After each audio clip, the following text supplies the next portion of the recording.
जय हिंद दोस्तों। दोस्तों, भारत ने चीन को सुनाई खरी खोटी। मामला क्या था? मामला ये था कि थर्सडे यानी कल जो वांग यी जो हैं पाकिस्तान चाइना के फॉरेन मिनिस्टर, वो इंडिया के विजिट पे आए। वैसे बहुत से जो यूट्यूबर्स हैं वो ये कहते हुए नज़र आ रहे हैं, या उनका ये मानना है कि ये एक सडन विजिट था। मेरा ये मानना ये था, मैं इस पर पहले भी एक वीडियो बना चुका हूँ और वो काफ़ी अच्छी खासी लिंक में भी है और आपको स्क्रीन पर भी दिखाई दे जाएगी कि वांग ही जो हैं वो डरे हुए वांग ही भारत क्यों आना चाहते हैं। तो असलियत में ये जो वीडियो मैंने बनाई थी वो एक हिंट को देखते हुए बनाई थी, जिसके अंदर एक मामला ये था कि असलियत में माहौल जिस तरीके से बन रहा है दुनिया के अंदर, वो माहौल जो है वो असलियत में वो चाइना को डरा रहा है। और उस डरे हुए माहौल की वजह से वांग ही इस समय पर साउथ एशिया का पूरा साउथ एशिया का दौरा करना चाहते हैं। मेनली जो मेनलैंड साउथ एशिया है उसका दौरा करना चाहते हैं। तो दौरे पर हैं, चाहते क्या है, उसमें एकाएक भारत के ऊपर भी पास भी इनविटेशन आया, मतलब एक रिक्वेस्ट आई कि वो भारत आना चाहते हैं। तो ऐसे में अतिथि देवो भव, अतिथि कैसा भी हो एक बार को तो देवो भव कर ही देते हैं, इंडिया वालों की एक आदत है। अब ऐसी सिचुएशन में मैं यहाँ पर यही डिस्कशन करने जा रहा हूँ कि किस परिस्थितियों की वजह से या किस वजह से वांग ही को भारत दौरा करना पड़ा, सिचुएशंस क्या हैं, सरकमस्टेंसेस क्या हैं और क्या ऐसा कारण है कि उन्हें यहाँ आकर भारत के अंदर बड़ा, जिसे कहते हैं ना, भारत ने बढ़िया वाले शब्दों में मुंह की खिलाया, मतलब अच्छे से सुनाई। और शब्द जो थे वो जयशंकर भले ही मतलब सास बहू और साजिश की तरह वो खड़े होकर पीठ पे हाथ रख के और ऐसे करके ना लड़ रहे हो, लेकिन देखो डिप्लोमेट्स के जो शब्द होते हैं उनके मायने होते हैं। आज मैं जो हमारे जो विदेश मंत्री एस जयशंकर हैं उन्हीं के शब्दों के मायनों को ही ढूंढने की कोशिश करूंगा और आपको बताऊंगा कि वो कठोर शब्द कितने हैं। तो ये थोड़ा सा लंबा हो सकता है वीडियो, उसके पीछे रीज़न ये है क्योंकि टॉपिक जो है वो इन डेप्थ है। अगर मोटी तौर पर देखा जाए यहाँ पर तो आपको नज़र आएगा कि वांग ही का ये जो दौरा है वो दौरा असलियत में सरकमस्टेंसेस यानी परिस्थितियाँ क्या हैं जिनके अंदर ये दौरा हो रहा है।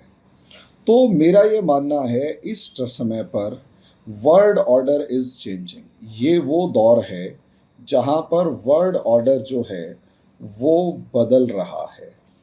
ये जो विश्व व्यवस्था है ये बदल रही है, क्योंकि एक तरफ यूक्रेन क्राइसिस चल रहा है, दूसरी तरफ यूक्रेन क्राइसिस की वजह से दूसरी तरफ ताइवान इशू जो है वो चाइना के लिए एक गले की हड्डी बन चुका है। और अमेरिका जो है वो खुलकर चाइना के अगेंस्ट में आने की तैयारी कर चुका है और चाइनीज़ एस्पिरेशंस जो हैं वो अपनी पीक पर हैं। ऐसी सिचुएशन में आप खुद कर देखिए कि असलियत में चाइना मिलिटरीली अभी नंबर वन नहीं बन पाया है, लेकिन और दूसरे मामलों में अमेरिका जो है, चाइना जो है वो नंबर वन बन चुका है। इस सारे सिचुएशन में चाइना का एक बड़ा कॉम्पिटिटर, एशिया के अंदर एक बड़ा कॉम्पिटिटर जो है वो इंडिया बनकर उभरा है। और पिछले कुछ सिनारियों को या पिछले कुछ महीनों को अगर आप उठाकर देखते हैं चाइना के अंदर, तो इंडिया और चाइना के रिलेशंस में तो आपको एक तरफ जो है वो हमारे जो बॉर्डर डिस्प्यूट है वो साफ नज़र आ रहे हैं, इसमें कोई शक की बात नहीं है। और 2 साल से हम हमारा कोई भी बड़ा मंत्री या नेता एक दूसरे के देश की विजिट नहीं कर रहा, ये खुले तौर पर है। दूसरी तरफ जिस तरीके से India's stand on Ukraine issue आपको साफ नज़र आ रहा है कि किस तरीके से इंडिया जो है वो डिप्लोमेटिक ब्रिलियंस जो दिखा रहा है इंडिया, वो चाइना के लिए एक सरदर्द बन चुका है। तीसरा, पाकिस्तान के अंदर जो सिनारियो इस टाइम पर चल रहा है, जो पाकिस्तान एक तरफ इकोनॉमिक क्राइसिस के अंदर है और दूसरी तरफ वो पॉलिटिकल क्राइसिस की तरफ बढ़ रहा है, वहाँ से चाइना की एक सरदर्दी बढ़ती हुई नज़र आ रही है। इंडिया नेपाल के अंदर अच्छा खासा खेल कर चुका है और श्रीलंका से चाइना को भगाने की तैयारी में इंडिया बैठा हुआ है। ऐसी सिचुएशन में जहाँ जहाँ पर मालदीव से इंडिया को बाहर खदेड़ चुका है और यहीं पर भूटान के मामले में भी अगर आप देखें तो एक बहुत ही सिग्निफिकेंट मजबूत सिचुएशन में है। अफगानिस्तान मामले में भी अगर आप देखेंगे तो इंडिया की अपनी एक पकड़ है, और रही सही कसर जो मिसाइल इंसिडेंट हुआ, जिसके ऊपर मैंने अभी वीडियो बनाई है कि उस मिसाइल इंसिडेंट ने कैसे चाइना के होश ठिकाने लगा रखे हैं, उसने साफ एक सिचुएशन क्रिएट कर दी कि अभी तक जो चाइना इंडिया को अंडर एस्टिमेट करने की सोच रहा था वो अंडर एस्टिमेट ना कर पाए। जो चाइना इंडिया को अंडर एस्टिमेट करने की अभी सोच रहा था वो अब इंडिया को अंडर एस्टिमेट इवन अमेरिका और नाटो नेशंस तो कर ही नहीं पा रहे, चाइना भी नहीं कर पा रहा। ऐसी सिचुएशन में कहीं ना कहीं चाइना के लिए एक चैलेंज भी है। चाइना के लिए चैलेंज ये है कि एक तरफ अगर आप देखोगे तो जैसा कि मीडिया हलकों में है कि ब्रिक्स समिट बुलाया जा रहा है।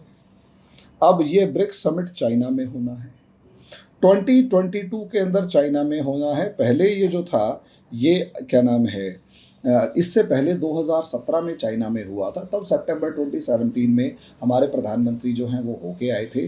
लेकिन अगर आप देखेंगे तो उस टाइम पर डोकाला इशू हो चुका था उसके बाद, और इंडिया को काफ़ी निराशा हाथ लगी थी कि कहाँ तो एक तरफ ब्रिक्स समिट हुआ और प्रधानमंत्री मोदी बहुत अच्छे माहौल के अंदर गए और उसके बाद चाइना ने अपनी छिछोरी हरकतें दिखानी शुरू कर दी। दूसरी तरफ रशिया इंडिया चाइना का एक ट्राइलेटरल समिट भी चाइना में होना है। दोस्तों ये ध्यान रखना, किसी भी देश में इस तरीके का अगर एक इंटरनेशनल इवेंट होता है, अगर इस तरीके का एक इंटरनेशनल इवेंट होता है तो उस पर्टिकुलर कंट्री की रेप्यूटेशन जो है वो लगातार बढ़ती हुई नजर आती है। और जिस तरीके से अगर आप देखते हो इंडिया जो है रशिया के अंदर एक स्ट्रॉन्ग पार्टनर की फॉर्म में उभरता हुआ दिखाई दे रहा है, और चाइना और इंडिया का एक कंपटीशन रशिया के अंदर भी दिखाई दे रहा है।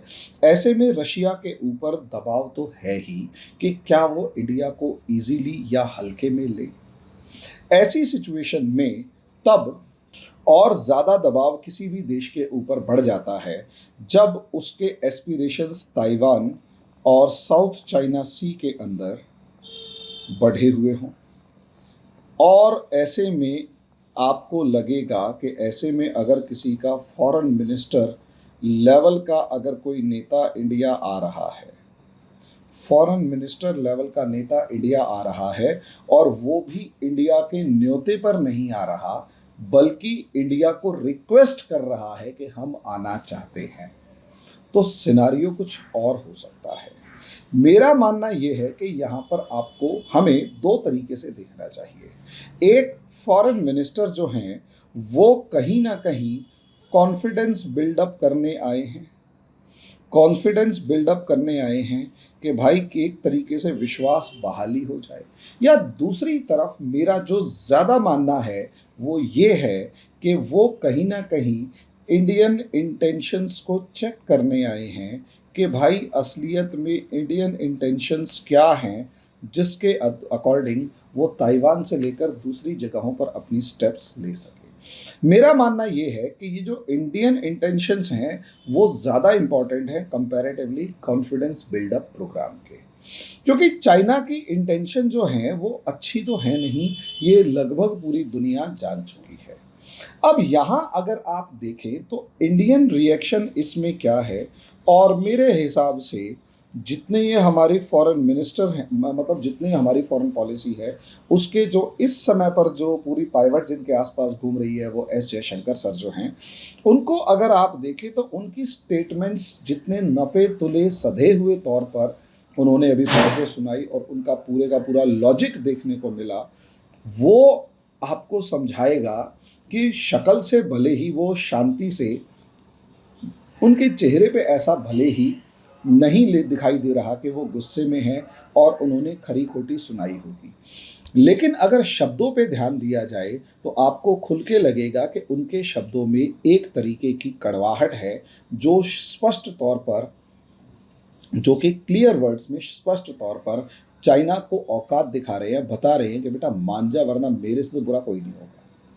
कैसे? अगर आप देखें तो सबसे पहली स्टेटमेंट उनकी साफ नजर आती है जिसमें ये कह रहे हैं, bilateral relations that have been disturbed as a relation of Chinese action since April 2021।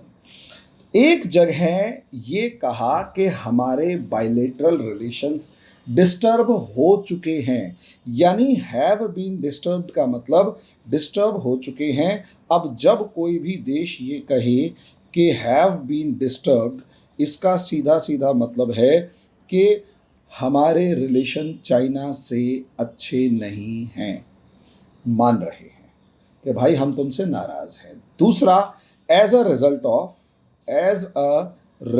Of Chinese action since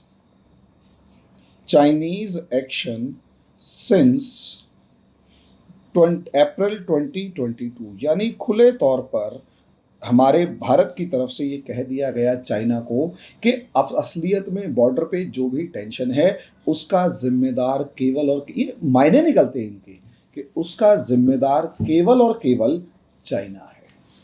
जब उसका एक और स्टेटमेंट पूछा गया तो उनके जवाब में उन्होंने कहा कि मैं यही कहूँगा, work in progress in slower pace than desirable. जितनी उम्मीद है उससे कहीं ज़्यादा धीरे प्रोग्रेस हो रही है, यानी रिश्ते उम्मीद से बहुत धीरे सुधर रहे हैं, या यूं कहें प्रगति पर हैं, सुधर नहीं रहे हैं। यानी स्पष्ट शब्दों में यहां पर एक नेगेटिविटी दिखा दी, एक पेसिमिज्म दिखा दिया, एक निराशा दिखा दी। और इस निराशा का सीधा सीधा मतलब ये है कि चाइना को कहना कि तेरी वजह से मैं नाराज हूं और मुझे ज्यादा सी उम्मीद नहीं है। उसके बाद एक स्टेटमेंट और यूज होती है एस जयशंकर सर की तरफ से कि frictions and tensions that arise from China's deployments in April 2020, यानी चीन ने जब सेनाएं भेजी अप्रैल 2020 में, वहां से गतिरोध और तनाव उत्पन्न हुआ। चाइना के ऊपर दोबारा आरोप उसी स्टेटमेंट में आगे लगा रहे हैं, can not be reconciled with normal relationship between two nations, कि जब तक आप ये गतिरोध खत्म नहीं करेंगे हमारे रिलेशंस अच्छे नहीं होंगे। यानी उन्होंने इशारों में कह दिया कि जो आप निमंत्रण लेके आए हैं ब्रिक्स समिट में प्रधानमंत्री मोदी को बुलाने का, वो अपने पास अपनी जेब में रखो। जब तक हमारी टेंशन्स बॉर्डर के ऊपर ख़त्म नहीं होंगी, आप भूल जाओ कि हमारे प्रधानमंत्री आपके देश में विजिट करें, आप भूल जाओ कि आप हमारे प्रधानमंत्री आपके देश में विजिट करेंगे। जब ये स्टेटमेंट दी गई ना दोस्तों, तो आप खुद अंदाज़ा लगाइए कि असलियत में कितने कड़े शब्दों के अंदर साफ कह दिया गया होगा कि उम्मीद मत कीजिए कि हमारे प्रधानमंत्री आपके देश में आएंगे जब तक आप आर्मी नहीं हटाते। उससे आगे अगला स्टेटमेंट क्या है कि अगर आप चाहते हैं कि पहले रिश्ते सुधरे, if you want to improve the relations, then peace and tranquillity must be established. और वो तब होगी, भाई रिश्ते सुधारने हैं तो शांति स्थापित करो। शांति स्थापित तब होगी जब बॉर्डर पे से फोर्स हटा लोगे। स्पष्ट शब्दों में, अगर आप रिश्ते सुधारना चाहते हैं तो शांति स्थापित करो। शांति स्थापित तब होगी जब बॉर्डर पे से डिसएंगेजमेंट होगा, सेना हटा लेंगे। ये तो थी बात इंडिया और चाइना के बायलैटरल रिलेशंस की। उसके बाद इंटरनेशनल रिलेशंस के ऊपर जो उन्होंने स्टेटमेंट पढ़ के सुनाया, वो असलियत में चाइना को खुली धमकी थी।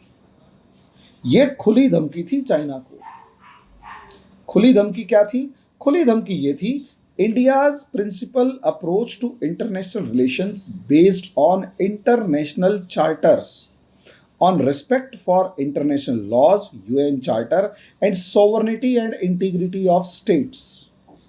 खुले तौर पर यह कहा कि इंडिया की जो अंतर्राष्ट्रीय संबंध हैं वो इस चीज़ पर निर्भर करते हैं कि आप अंतर्राष्ट्रीय जो नियम कानून हैं उनको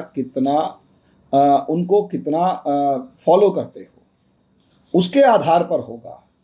यानी इंटरनेशनल कानून, अंतर्राष्ट्रीय नियम, यूनाइटेड नेशंस के नियम और साथ में किसी भी देश की संप्रभुता और एकता और संप्रभुता का सम्मान करना पड़ेगा।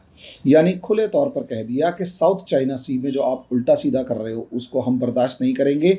यानी इंटरनेशनल चार्टर्स और united international laws and united nation charter, इसमें सीधे सीधे साउथ चाइना सी की तरफ ध्यान दिया गया और बताया गया कि बेटा साउथ चाइना सी में मान जा वरना अच्छा नहीं होगा।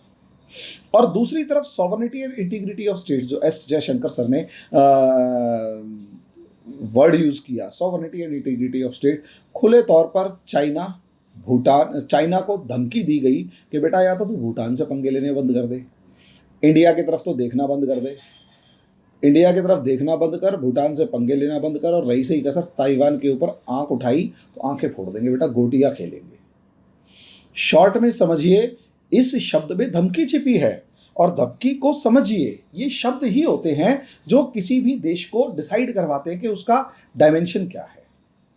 यहां यही है, इस देश की डायमेंशंस डिसाइड हो, मतलब इंडिया ने इशारों इशारों में चाइना को धमकी दे डाली है कि मान जा वरना अच्छा नहीं होगा। उसके बाद dispute should be resolve without use of threat and force.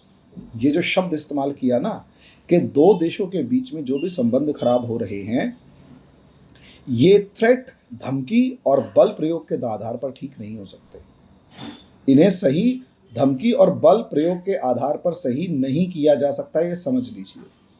ये शब्द जब इंडिया ने इस्तेमाल किए ना, तो इसका सीधा सीधा मतलब है कि चाइना बेटा सुधर जा वरना अच्छा नहीं होगा, वरना अच्छा नहीं। इस तरीके से इंडिया ने खुली धमकी दी और सिचुएशंस को चाइना के पाले में डाल दिया कि सुधर जा वरना अच्छा नहीं होगा। और मेरे हिसाब से बहुत ही सख्त संदेश लेकर वांग ही अपने देश लौटे होंगे। उन्हें, मुझे नहीं लगता कि भारत से इतने कड़े शब्दों की उम्मीद रही होगी जितना एस जयशंकर सर ने सुना दिया, लेकिन सुनाना बहुत ज़रूरी था। अब आगे क्या होता है वो तो वक्त बताएगा। अभी के लिए इतना ही, धन्यवाद।